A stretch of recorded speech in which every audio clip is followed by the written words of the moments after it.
segundo livro do profeta Samuel, capítulo de número 10, versículo de número 1.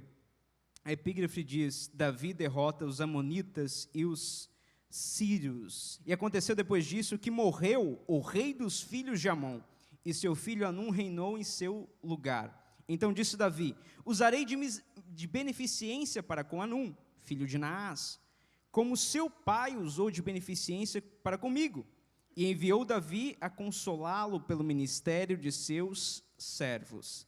Acerca de seu pai, e vieram os servos de Davi à terra dos filhos de Amon. Então disseram os príncipes dos filhos de Amon ao seu senhor, Anum: porventura honra Davi a teu pai aos teus olhos, porque te enviou consoladores? Porventura não te enviou Davi os seus servos para reconhecerem esta cidade e para espiá-la e para transtorná-la? Então tomou Anum os servos de Davi, ele lhes raspou metade da barba, ele lhes cortou metade dos vestidos e os despiu.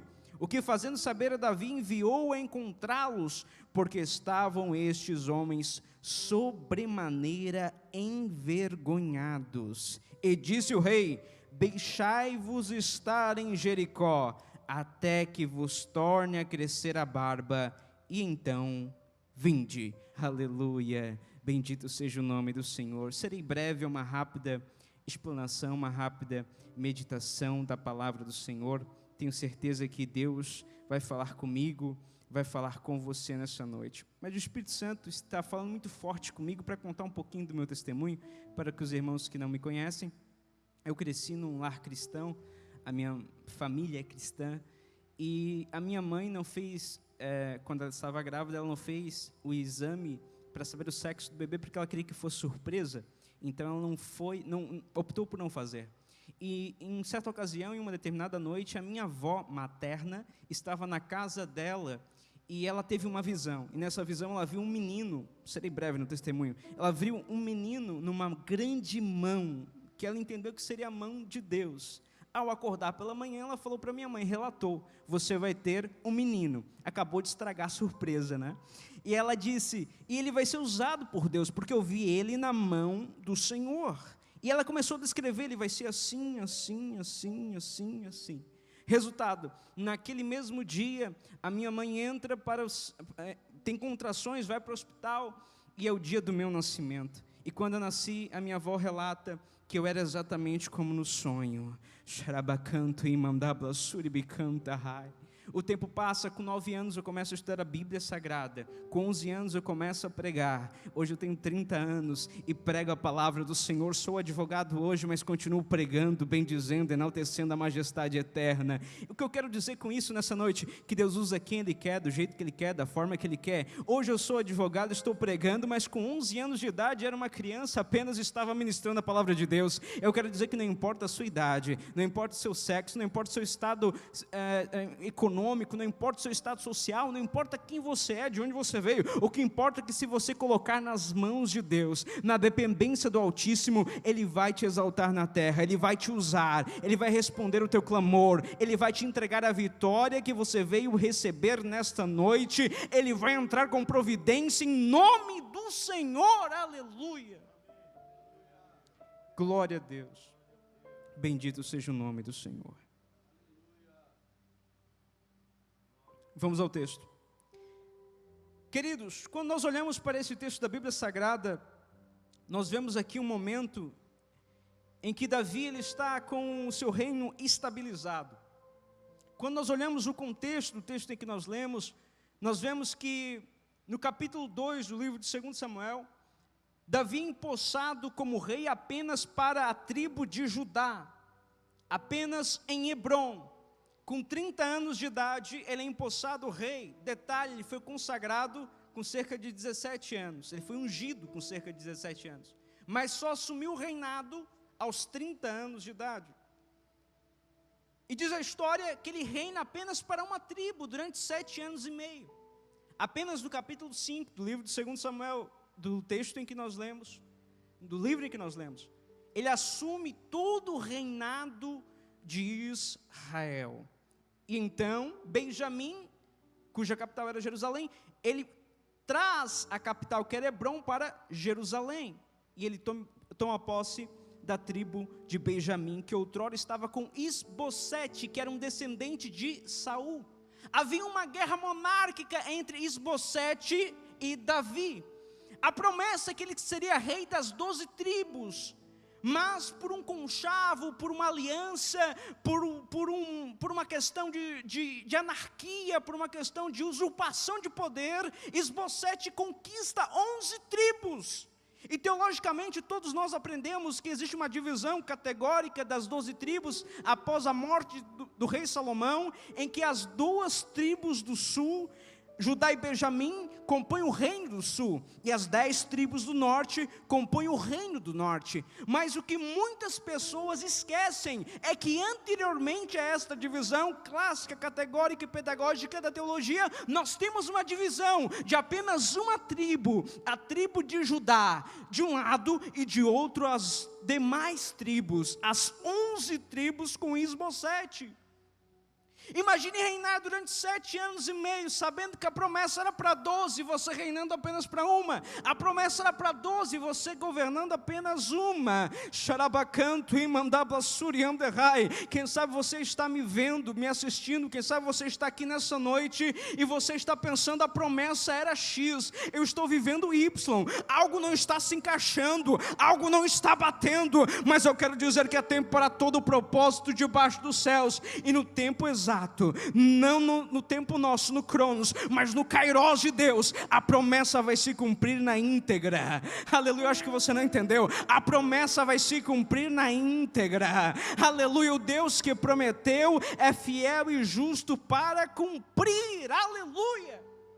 Somente entendendo este contexto histórico, nós vamos entender o porquê que Davi escreve o Salmo de número 133, onde ele está alegre, ele está feliz, ele consegue reunir as 12 tribos, os irmãos estão juntos, havia uma guerra contínua entre Isbosete e Davi. Davi obviamente sempre ganhava, mas havia sangue, morte, luta, raiva, rancor, e de repente ele consegue todo mundo unido, todo mundo num só pensamento, todo mundo de um só parecer, como diz o apóstolo Paulo. E neste íntere, ele escreve o Salmo 133, que diz: ó quão bom e quão suave é que os irmãos vivam em união. Aleluia. Esse é o contexto do Salmo, esse é o contexto do texto em que nós lemos. Nessa altura do texto em que nós lemos, Davi, segundo os registros históricos, e aqui nós temos que ir para a tradição judaica, aqui nós temos que ir para os historiadores, para entender o motivo pelo qual Davi manda esses mensageiros. Não era apenas pelo falecimento do rei, que era seu amigo, mas era porque nesta altura da vida de Davi queria um período de paz, um período de tranquilidade. Ele ficou durante 13 anos fugitivo de Saul. Ele ficou durante 13 anos fugitivo, sem motivo nenhum, sendo perseguido injustamente. E agora, com 30 anos ele assume, com 37 anos, com 30 anos ele assume Hebrom, Judá, e com 37 ele assume Jerusalém, assume as 12 tribos, e agora que ele assumiu tudo, estava tudo em ordem, ele envia mensageiros a todos os reinados, apenas para dar um recado: vocês não invadem Israel, Israel não vai invadir vocês. Ele só queria dar esse recado para todo mundo. E nós entendemos isso no último versículo do capítulo 10, onde um dos reis disse: eu quero paz com o reino de Israel, eu não quero guerra com o rei Davi. A história diz que ele enviou 2 mensageiros para cada uma das províncias, para cada uma dos reinos. E esses mensageiros só tinham uma função, só tinha uma responsabilidade: entregar a palavra do rei. Não era a palavra deles, era a palavra do rei. Não era aquilo que eles queriam entregar, mas aquilo que o rei precisava dizer. Diz a história que eles levam pergaminhos e começam a ler o que o rei estava falando. O rei queria um tratado de paz e obviamente aproveitou o ensejo para consolar um velho amigo que deu guarida a ele quando ele estava fugitivo de Saul.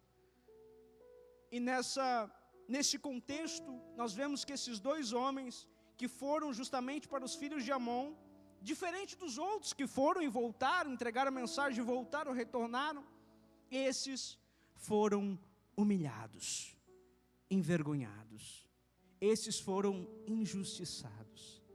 Eles não foram com espadas porque não eram soldados. Não foram com guarnição e nem com escolta porque não era para guerrear. Eles foram apenas com o papiro e com a palavra do rei.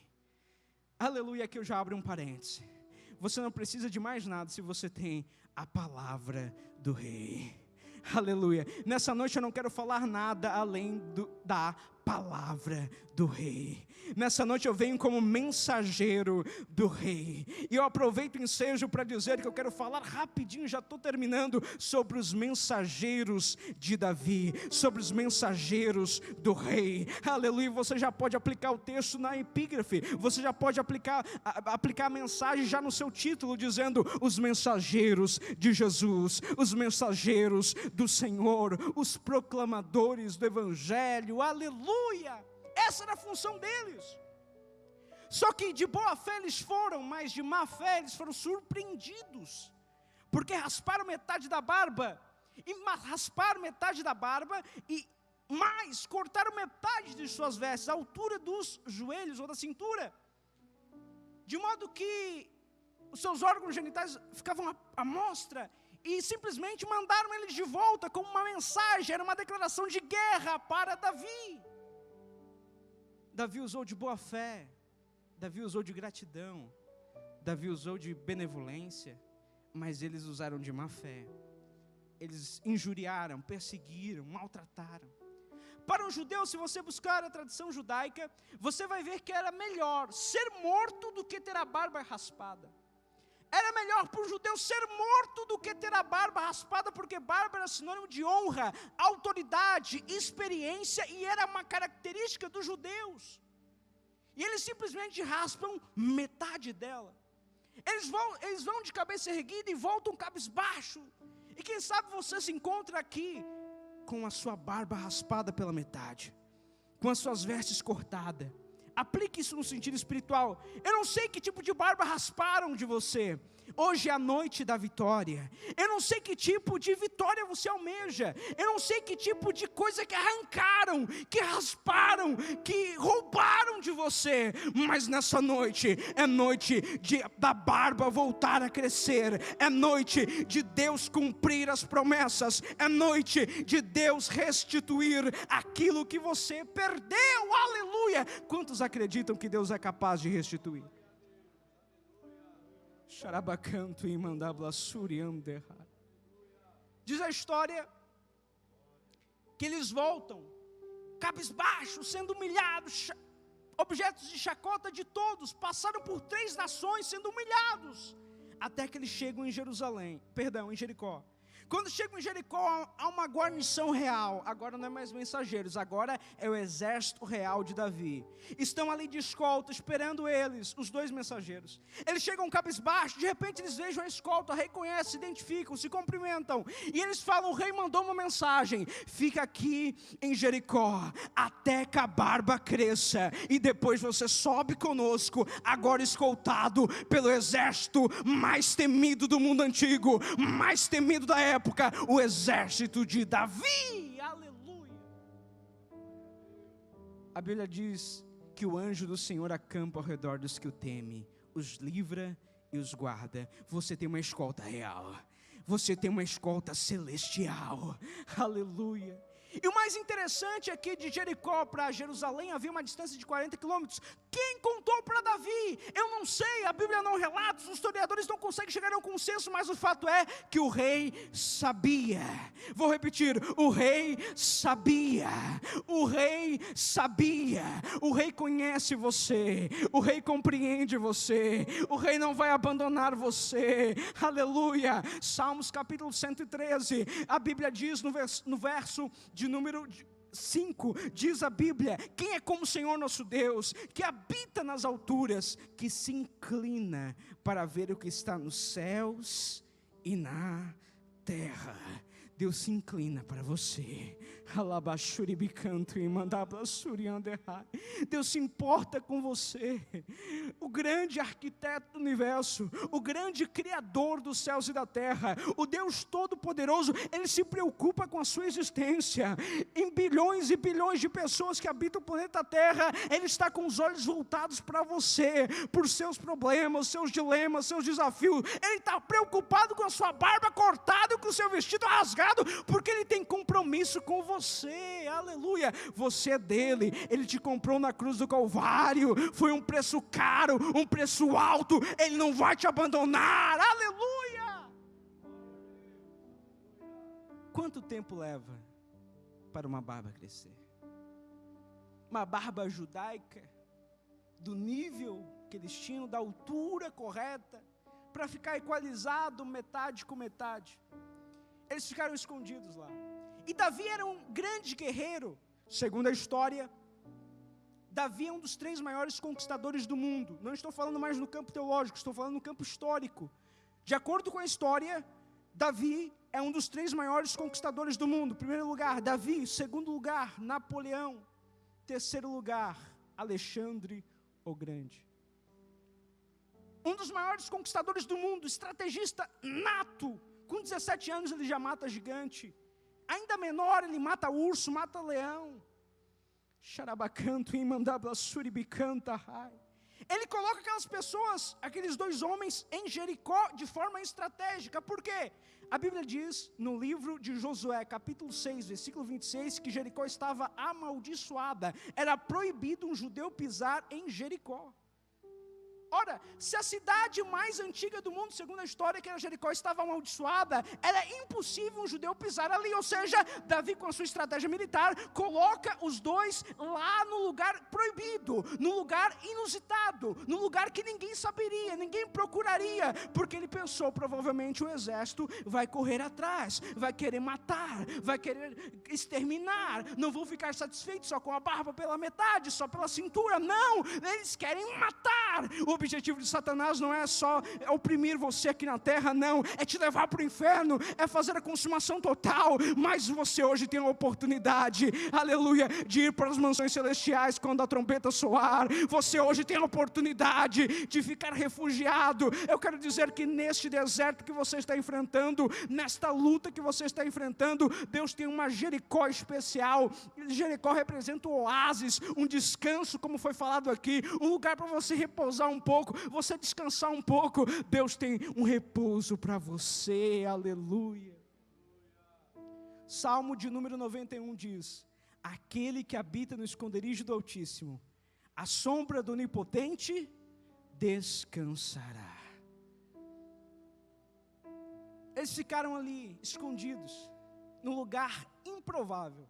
Era impossível eles procurarem alguém ali. Era impossível eles procurarem aqueles homens naquele lugar, porque era uma cidade amaldiçoada, era uma cidade proibida. Deus é especialista em fazer coisas que os homens não entendem. Deus é especialista em contra algumas regras que aparentemente parece heresia, que aparentemente parece contra o que todo mundo faria. Bendito seja o nome do Senhor. Vou resumir a história, vou terminar e concluir. Esses homens, diz a história, que quando a barba cresceu, Davi ele não contou para ninguém, ele só contou para o general, para mandar uma tropa para lá, para escoltar aqueles 2 homens, para não contar para ninguém onde estavam escondidos. Todo mundo via apenas o exército de Davi, mas era natural o exército de Davi fazer treinamento militar. Era natural o exército de Davi ficar pela circunvizinhança. Então ninguém sabia o que estava acontecendo, só via o exército. Só veio escolta. Quando Satanás olha para você, ele não veja você, ele veja uma escolta celestial, ele veja uma blindagem espiritual, ele veja uma proteção espiritual, aleluia. Com embasamento bíblico, a Bíblia diz que nenhuma arma forjada contra ti prosperará, nenhuma condenação há para os que estão em Cristo Jesus, nosso Senhor, aleluia. A Bíblia diz: não temas, porque eu sou contigo, não te assombres, porque eu sou teu Deus, eu te sustento, eu te esforço com a destra da minha justiça. Isaías capítulo 64, versículo 4, diz o texto, que desde a antiguidade não se ouviu, nem com os ouvidos se percebeu, nem com os olhos se viu um Deus, além de ti, que trabalhe para aqueles que nele esperam. Aleluia! Eles ficaram lá, até a barba crescer. E segundo a história, Anum manda espiões calculou mais ou menos quanto tempo daria até os amonitas de Jerusalém. E quando ele chegou lá, pergunta para um, pergunta para outro, ninguém sabe. Todos os demais mensageiros voltaram, exceto esses dois. Eles voltaram para Anum e disseram, olha, não chegaram ainda. Provavelmente morreram. Provavelmente cometeram suicídio, porque era muita desonra ter a barba cortada pela metade. Era muita desonra ter as vestes cortadas na altura da cintura. Mas Anum fica tão irritado que diz, não, alguma coisa aconteceu. Ficam lá, acampam lá, se infiltram lá. E eles ficaram, uma comitiva infiltrada, e todos os dias perguntando, cadê o homem? Cadê aqueles dois homens? Onde estão? E ninguém sabia nada, porque Davi não falou nada. Às vezes o segredo é estratégico. Quem sabe você veio aqui só para ouvir isso. Às vezes o segredo é estratégico. Às vezes você fala demais e perde muita bênção. O segredo às vezes é estratégico. Aleluia, aquela intimidade só você e Deus, Deus e você. Aleluia, aquela intimidade que é só você e Deus que entende. Aquela oração de porta fechada, joelho no pé da cama dobrado. Aquela oração, aleluia, que parece um congresso. Aquele falar em línguas que é só você e Deus. Às vezes é melhor ficar no secreto. Às vezes é melhor ficar no escondido, aleluia. Ninguém sabia, até que chega o dia em que a barba cresce, tudo está ok. Então Davi manda trazer para Jerusalém aqueles dois homens, e diz a história, que os portais de Jerusalém se abrem, e vem uma comitiva real. E Davi gostava de festa, basta ler os textos. Ele, segundo os historiadores, ele manda a comitiva preparar música, roupas de gala. Davi, ele sai do seu trono, vai para o pátio receber a visita. Todo mundo pensou, um diplomata, é um rei muito importante, alguém muito importante que está aqui. E de repente vem aquela carruagem real, escoltada pelos exércitos do rei Davi.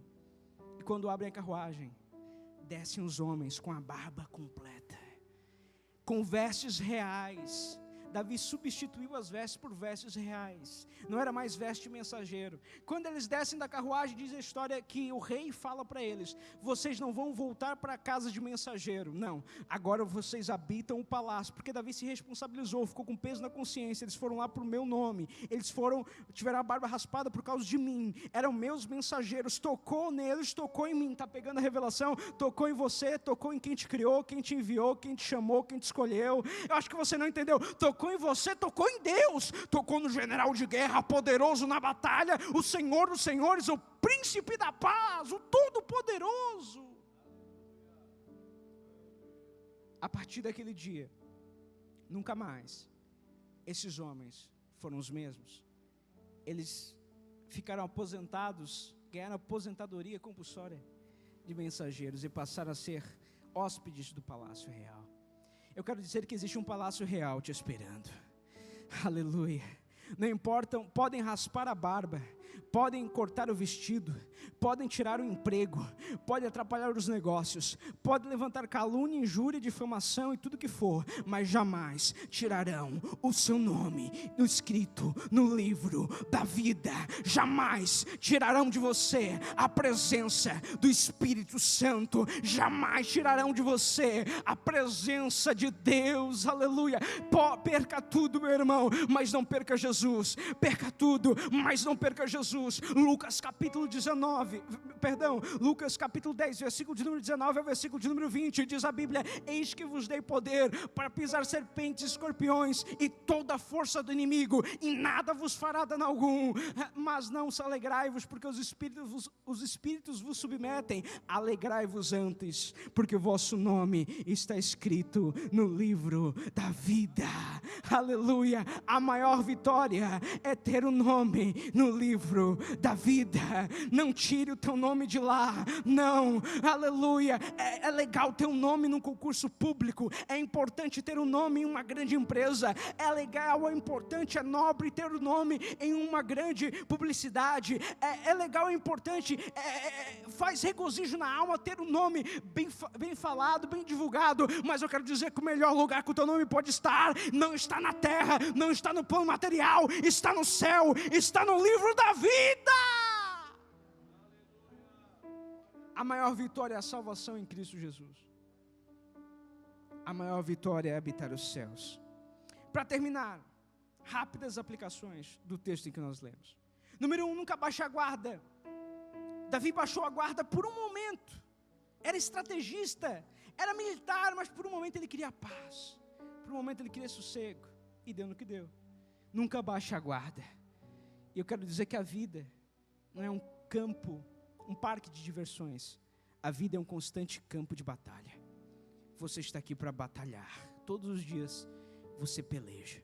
Você batalha no trabalho, batalha na família, batalha na sociedade, batalha na igreja, batalha aqui, batalha lá. Continue lutando, continue lutando. O teu descanso, o teu repouso está preparado. Aleluia. João capítulo 14, versículo de número 1, diz a Bíblia: não se turbe o vosso coração, credes em Deus, credes também em mim. Na casa de meu pai há muitas moradas. Se não fosse assim, eu teria dito: vou preparar-vos lugar. Deus tem um lugar reservado para você no céu. Bendito seja o nome do Senhor. Nunca abaixe a guarda. A Bíblia diz no livro de Eclesiastes capítulo 9, versículo 8: em todo tempo sejam alvas as tuas vestes, e nunca falte o óleo sobre a tua cabeça. Não baixe a guarda. Xarabacanto em mandabla surianderra. O que é não baixar a guarda, pregador? Não pare de jejuar, não pare de orar, não pare de ler a Bíblia, não pare de ser crente, não pare de testemunhar, não pare de pregar com a sua vida, com o seu testemunho, com a sua alma, com a sua essência. Não pare. Aleluia. Segundo, obedeça o rei, não importa o que aconteça. Obedeça. Josué capítulo 1, versículo 8 diz a Bíblia: não se apaste da tua boca o livro desta lei, mas medita nela de dia e de noite, para que tenhas o cuidado de fazer conforme tudo quanto nela está escrito. Então farás prosperar o teu caminho e serás bem sucedido. Obedeça o rei. Xarabacanto e mandablassuribicanto e enderrai. É melhor obedecer do que sacrificar, disse o profeta Samuel a Saul. É melhor obedecer o rei. Obedeça as escrituras sagradas, obedeça a esta lei. Bendito seja o nome do Senhor. Número 3, cumpra a missão e a sua vocação. Você foi chamado, você foi escolhido, você foi selecionado por Deus. Cumpra. A leitura oficial aqui foi sobre a árvore que não deu fruto. Você foi chamado para dar fruto. Jesus disse: não foi vós que me escolhestes, mas eu vos escolhi a vós, para que vades e dê fruto, e o vosso fruto permaneça. O 33º milagre de Jesus, na verdade, é uma maldição, uma figueira que não dá fruto, que parece que tem fruto, mas não tem. Ei, querido, fruto não é para você, fruto é para os outros. Já parou para pensar que o fruto não é para a árvore? A planta, o vegetal, o verde, a folha é para a árvore fazer a fotossíntese, é para ela, mas o fruto não é dela, o fruto é para o outro. Quando você aprender a profundidade disso, que o fruto é para o outro, a bênção é para o outro, a oração é para o outro. Vou aplicar o texto: Jesus mudou o cativeiro de Jó quando ele orava pelos seus amigos. Aprenda a dividir o fruto com o outro, a orar pelo outro, interceder pelo outro, a dar a mão pelo outro, a brigar pelo outro, no bom sentido da palavra, a pelejar pelo outro, a encarar as batalhas espirituais com o outro, a colocar alguém debaixo do braço espiritualmente com o outro, a ter empatia pelo próximo. Essa é a essência do Evangelho. É o verdadeiro amor de Deus, o imensurável, impalpável, intangível amor de Deus. Xarabacanto e mandablassurianderrai. Número 1, nunca baixe a guarda. Número 2, obedeça o rei. Número 3, cumpra a missão, vocação. Número 4, toda afronta tem fim. Ei, querido, o choro pode durar uma noite inteira, mas a alegria vem pela manhã. Bendito seja o nome do Senhor. Número 5, o rei usa os improváveis. Jericó era improvável, eu era improvável, você era improvável. Todos no púlpito aqui eram improváveis. Vocês não eram merecedores, eu não era merecedor, mas Ele nos chamou, Ele nos escolheu.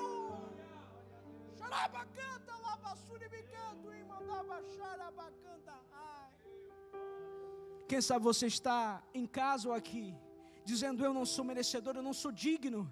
Mas eu quero dizer que ninguém é a graça, é tudo pela graça, é o favor imerecido que nos transporta para o grande amor de Deus, para o sacrifício na cruz e para o céu, aleluia. Número 6, os humilhados são exaltados. Esse é um princípio bíblico. Os humilhados sempre são exaltados. Xarabacanta labassuriandehai. E número 7, para terminar: o rei cuida de você. Fique tranquilo. Podem cortar a tua barba, podem cortar as tuas vestes, mas o rei dá um jeito de promover uma Jericó para te esconder, uma guarnição para te guardar. Deus dá um jeito para mandar uma carruagem real para que você se locomova. Deus dá um jeito para colocar vestes reais, para te mudar de endereço. E quem sabe você chegou aqui nessa noite pensando: acabou, não tem mais jeito, já era o último culto, é a última vez que eu coloco os meus pés lá, não adianta. Passa a quinta, entra a quinta, nada acontece. Deus te trouxe aqui somente para dizer: Ele cuida de você, Ele se interessa por você, Ele se importa com você, Ele não desiste de você.